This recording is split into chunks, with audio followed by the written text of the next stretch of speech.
My name is Anna Ill, and I am a retired teacher and an active ceramic sculptor. Always a lover of poetry, I came to writing through teaching. Early in my teaching career, I discovered that I could teach best if I could demonstrate and be engaged in what it was that I was teaching. My students and I wrote together, we shared poems, revised together, and this built skills in confidence and also in the detailing of how we were going to be sharing the messages that most interest us and the messages that we needed to engage in writing. To keep poetry alive in my day-to-day life, I serve on the Friends of Poetry Board with so many extracurriculars for young people to devote their time to: sports, music, dance, so forth. Why not give an opportunity for students to showcase their word skills? And so that's exactly what we do when we have our Poems That Ate Our Ears contest. The contest calls for submissions from students from K through 12th grade, and the contest rules are straightforward and very easy to find. And the deadline, of course, has to be on April Fool's Day every year. The deadline is not hard to remember. Writing poetry seems the easiest thing and the hardest. Easy because it's about inspiration, and hard because it requires revision. And revision is the workshop that I'll be working with later. And this workshop is for writers that have rough drafts. And if you write poetry, we've got lots of rough drafts. So our hope is that students that come to the workshop will be bringing a few pieces that could become a poem for submission for Poems That Ate Our Ears. Writers will find ways to give their poems a turn, a lift, or a mighty nudge. And the focus that we will have will be on flow or cadence of lines, clarity of ideas. Have we delivered the intended story or message? Organization. How is the message presented? Do we need to move lines, words, or sections from one place to another? Finding precise or colorful words, or sometimes over-thesaurized words will need to be kind of backed out of. But those are all things that refer to voice, which is most important in poems. Is your voice present?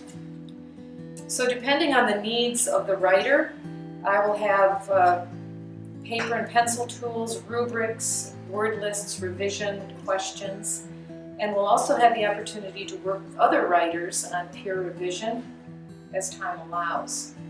And peer revision, as most people that are writers know, 2 or 3 or more writers sit and share their poems and attend to a number of questions that will help to move the poem along. We learn how to revise our own poems more effectively through peer revision. And seeing what revision looks like can be very helpful. I have examples of my own revision process that I can share. For instance, my poem, Visiting K, which I'll read in a few moments here. I have 6 versions of that, starting with the first kind of lame version that moved along and eventually looks like it won't need many more revisions before the deathbed version. And I think it's so valuable to see that revision is the way that a poem evolves. And in the revision workshop, I think we're going to really have that experience. Saving early versions of a poem can be a powerful experience, and hopefully you bring poems to the revision workshop and then head on home with 2 or 3 revisions in your notebook. So that aside, I brought a few poems to share with you today, and I think they'll be pretty self-explanatory. My poems are primarily about relationships. I would say primarily about relationships, either with people or my relationship to the world at large. variety of ways.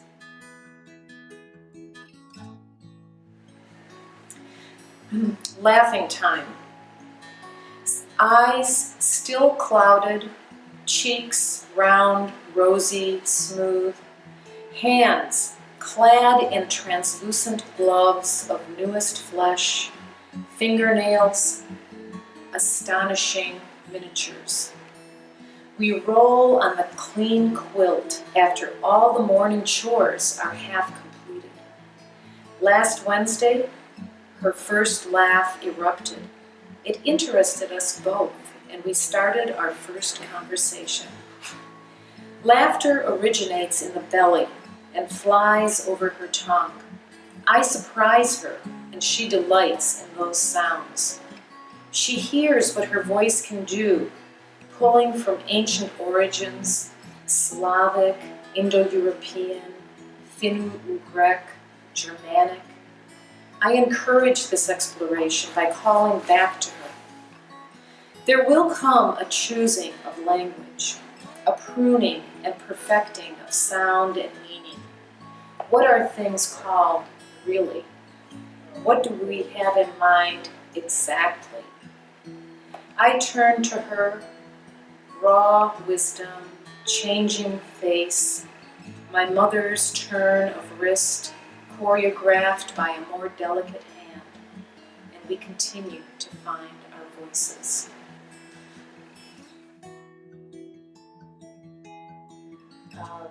Called Writer Within.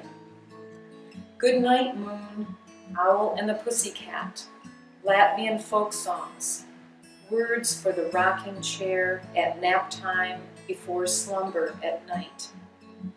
Charles Dickens, John Ruskin, Walt Whitman. Her 2-year-old voice calls them out as her eyes and mind match them to their faces. Author cards, a game that brings us delight. We've created our own rules, a simple identification game of weathered man's faces that have a deep tradition with the written word. Her father, clandestine lover of words, turns away from us, lopes off, seeking shelter somewhere in the country of big skies. We stay on, remain rooted in the country of family. Alice in Wonderland, Witch in the Wardrobe, A Wrinkle in Time, Little Women. Structuring a scaffold for scaling the world, she reads chapter books. Sharing insights I'd passed over or forgotten. What she misses telling me in words, I read in her eyes. Grandmother Maiga stories weave in and out of childhood.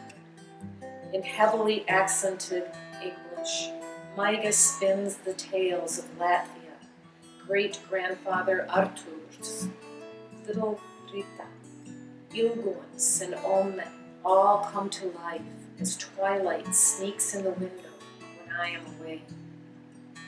Time passes, she in her 20s, I in my 50s. We sift through our written words in her place over hot tea and candlelight. We look for through lines, metaphors, images. What do you see? Tell me. Runaway. My father, slight, elegantly knuckled fingers pointing out the affairs of the world, found comfort in uncovering the politician's true position. Uneasy with traveling on foot, he needed a mount to carry him. My father rode a colossal horse, its flanks covered in white lather, cheeks slathered in silver sweat. This horse carried him crashing through the garden that we planted in secret to surprise him. This horse whinnied shrilly and nipped my sister's small hands filled with treasures to share. This horse reared up against my precious brother, too steeped in his mother's bloodline. Cling, cling to the mane, led by the horse, not the rider. Ride, ride past your children's children, race past and diminish us, make us as remote as the 6 o'clock news.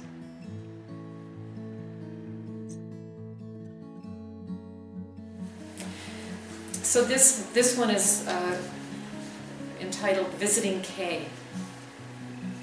I drive south across the county to sit with Kay, my 91-year-old friend.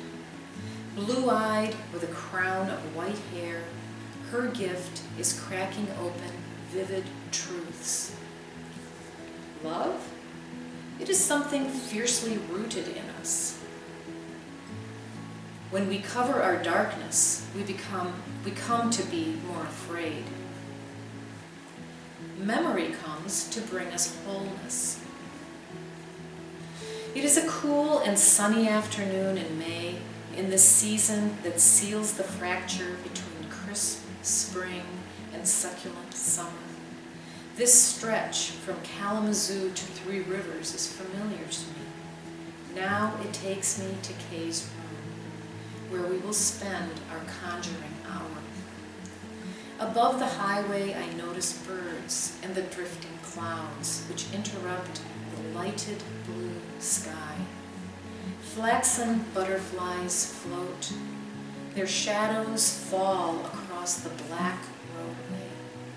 Rich amber slats of sun wriggle through the trees, finding the dark earth.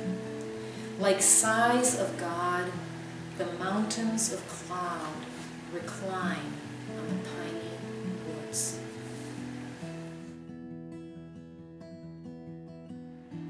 So the last poem that I'll take a look at is Our Quarter Acre. So my husband and I live on three lots in the city, and we measured it out. We figured out how much do we have here? How big is this plot? And we figured out it was a quarter acre, which it seemed kind of like that's not that much, but it does sound. Saying a quarter acre has a little tiny bit of heft to it. So, and we adore working in this place.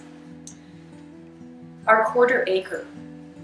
The apple tree shelters half a cord of wood, drying for winter's fires. A shock of pampas grass, still green, towers over the frost-bitten, black-eyed Susans. Skeletal remains of our lush tomato crop drape over the tall tomato cages. Blueberry bushes rest in their bed of oak leaf mulch. The fall garlic just surfacing will soon be gentled down by winter snow. A compost heap drinks last night's vegetable scrapings, shaping a topiary of gold for next spring's planting. Our garden rustles with last summer's seeds, shimmers with the beckoning of seasons, generously calling us.